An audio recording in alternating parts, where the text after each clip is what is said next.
Europe 1. Christine Kelly et vous. Bientôt 1h10 sur Europe 1. Vous êtes bien jusqu'à 13h avec Christine Kelly et vous, avec nos chroniqueurs du jour, Gabriel Cluzel et Karim Aloum, directeur de la publication de rupturemag.fr, et notre invité Grégory Turpin, présentateur de l'émission Cœurs et âmes sur Europe 1. Installez-vous derrière Europe 1. Écoutez ce que nous dira dans un instant Grégory Turpin. Il est animateur, présentateur de l'émission Cœurs et âmes sur Europe 1. Vous le connaissez, c'est un chanteur, il a une voix exceptionnelle. Et pour la première fois, il sort du silence. Pour la première fois, il raconte dans La Croix qu'il a été victime d'abus quand il était enfant. Et pour lui, il dit que ce serait une grave erreur, ce secret de la confession au sein de l'Église catholique en France, qui ne serait pas maintenu, puisque le sujet est débattu à l'Assemblée nationale aujourd'hui. L'Assemblée qui doit examiner une proposition de loi qui vise à protéger, protéger non pas effectivement... qui vise à protéger qui d'ailleurs ? On aimerait bien comprendre. En tout cas, vous, Grégory Turpin, dans La Croix, vous dites que ce serait une grave erreur que de ne pas protéger le secret de la confession. Oui, bonjour à tous. Déjà, je suis un peu tombé de ma chaise quand j'ai vu que ça allait être débattu à l'Assemblée nationale, comme si l'Assemblée nationale pouvait se permettre de dicter les lois de l'Église. Je rappelle que le secret de la confession, ça existe depuis 900 ans, donc on est quand même sur quelque chose qui est qui est importante. Mais pour moi, c'est la première fois que je sors un peu du silence, parce que la confession a été probablement le lieu où j'ai pu revivre. Et lorsque j'étais enfant, que j'ai connu des abus, alors que j'avais réussi à me confier à un professeur, à ce moment-là, une machine s'emballe, mes parents sont convoqués, la directrice est mise au courant, et en fait, l'enfant de 6e que j'étais a paniqué, et plutôt que de rentrer dans ce rouleau compresseur qui avait pour but d'être bienveillant et je pense que les adultes pensaient faire ce qui était le plus juste,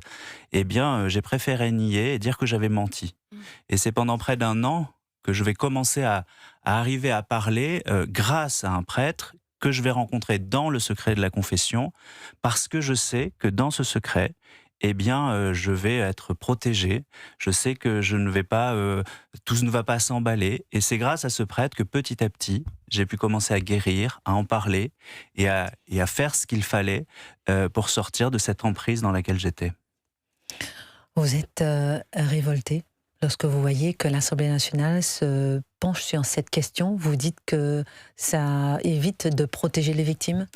Je pense que ça évite de protéger les victimes et d'avoir un vrai lieu sécurisé pour que ce soit un enfant. Mais aussi, ça n'empêcherait pas, parce que l'argument, c'est de dire, mais oui, mais si un pédocriminel vient se confesser, il faut qu'il soit dénoncé. Alors, déjà... le témoignage de plusieurs prêtres, c'est de dire qu'un pédocriminel ne vient pas se confesser la plupart du temps, et quand bien même il le ferait, s'il sait qu'il va être dénoncé, a priori il ne le fera pas. Donc il faut plutôt voir ce lieu comme un lieu où justement la conscience pourrait être éclairée, mais absolument pas pour dire on va protéger les criminels. Donc, Grégory Turpin en direct sur Europe 1, imaginez un instant que c'est ce que vous diront peut-être ceux qui veulent lever le secret de la confession, que vous soyez confessé effectivement au prêtre, et que le prêtre ait donné le nom de ceux qui ont abusé de vous. Est-ce que ça ne vous aurait pas aidé ? Je pense à ce moment-là, probablement pas. Après, je parle en mon nom, je ne parle pas au nom de toutes les victimes. Chaque histoire est très différente. Pour moi, la parole a mis de longs mois et de longues années à sortir. Et puis, il y a même eu un retour de cette difficulté quand j'avais 35-36 ans, où ça a été pour moi quelque chose qui est remonté très douloureusement. Donc, je pense qu'il y a beaucoup d'étapes avant ça. Peut-être que ça m'aurait aidé, mais en tout cas, je ne sais pas si j'avais toute la capacité de comprendre ce qui se passait. Gabriel Cluzel, ensuite on a Claire-Eliane qui nous appelle du Poitou. Oui, pardon, moi je ne peux pas m'empêcher d'y voir une attaque gratuite contre l'Église, voilà, tout simplement un côté bouffeur de curé, parce que quand on regarde sur le fond, bon déjà, mettons-nous d'accord, tous les pédocriminels ne sont pas curés, loin s'en faut. L'affaire de Paris nous le montre. Donc c'est vraiment traiter ça par juste un angle qui plaît à certains. Par ailleurs, moi je suis ce que dit Grégory, c'est logique. Pour aller se confesser, il faudrait déjà qu'ils aient gardé une conscience, ces pédocriminels. Souvent, ils ne veulent même pas dire eux-mêmes, s'avouer à eux-mêmes qu'ils ont commis un crime. Imaginons qu'ils aient gardé une conscience. Bien sûr qu'ils ne vont pas aller le dire. Mais moi, je pense que ce sont surtout les victimes. Moi, je pense, Gabrielle, que ce sont surtout les victimes, peut-être comme dans le cas de Grégory, qui se seraient confessés, vous voyez ce que je veux dire, et qui auraient donné peut-être un nom, et qui permettrait à la police d'aller... Oui, mais vous savez, les victimes, c'est des sujets tellement délicats. Je crois que c'est vraiment important d'écouter le témoignage de Grégory. Pourquoi il est allé voir le prêtre et pourquoi il lui en a parlé?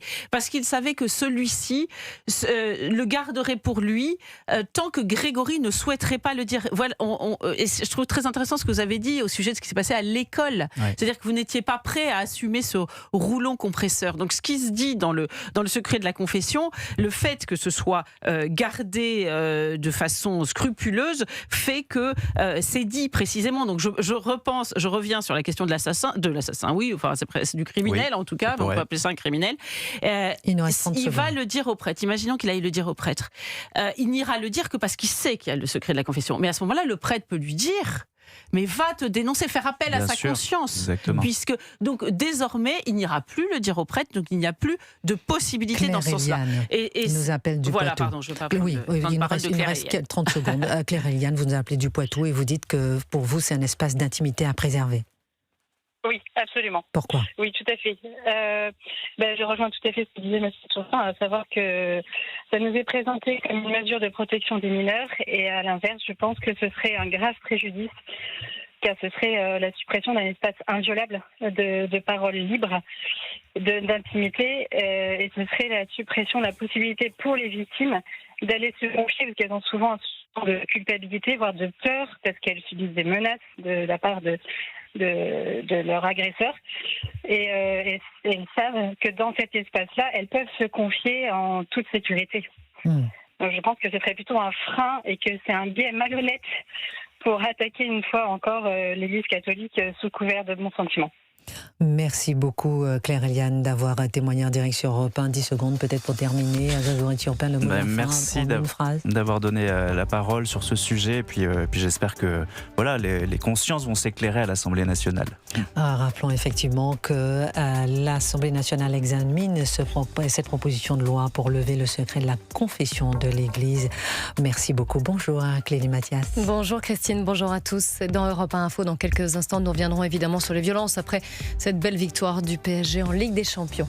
Belle émission. Merci. Merci Karim, merci Gabrielle Cluzel. Merci Christine. Merci. Midi 56, Christine Kelly. On vous retrouve demain à 11h30 pour Christine Kelly et vous. À demain sur Europe 1.